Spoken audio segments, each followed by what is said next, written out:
Abavubi ku mwalo gw'Erambo kabuze katta bagwangane Maraka oluvannyuma lw'okulonda ssentebe w'omwalo guno ate abamu ku bannaabwe ne batamusiima nti tayise mu mateeka matuufu ng'alondebwa. Poliisi y'e Masaka ebadde ku bunkenke era ekozesezza obukodyo bungi ddala okukkakkanya abavubi bano abadde beesaze akajegere. Abavubi bana be babadde beesimbyewo okuvuganya era nga kutandikira ddala bulungi.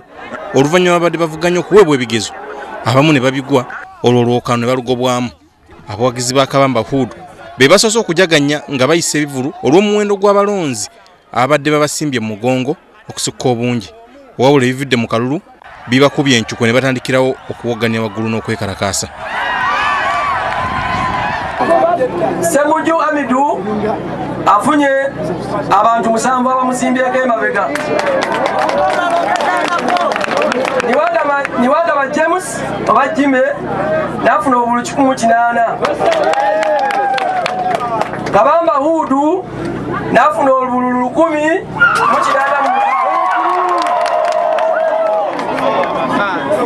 Kayemba Emmanuel n'afuna obulu 10 mu 2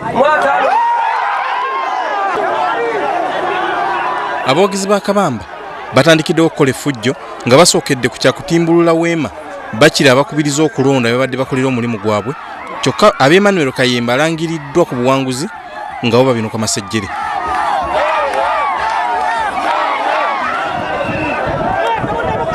Ekiddiridde abavubi kulumba poliisi y'oku mwalo guno wabula abasirikale nga bakulembeddwamu omuduumizi wa poliisi mu Masaka Henry Kavuma ne batandika okugezaako kubakkakkanya kyokka nga balinga bafuuyira endiga omulere.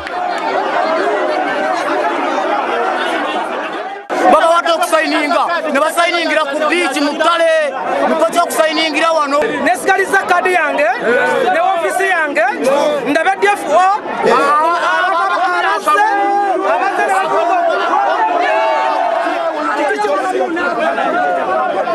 omu ku bavuddeyo okuwagira omuwanguzi katono banne bamugajambule era bamuyisizzaamu empi n'agakonde kuno nga kugase n'ensambaggere.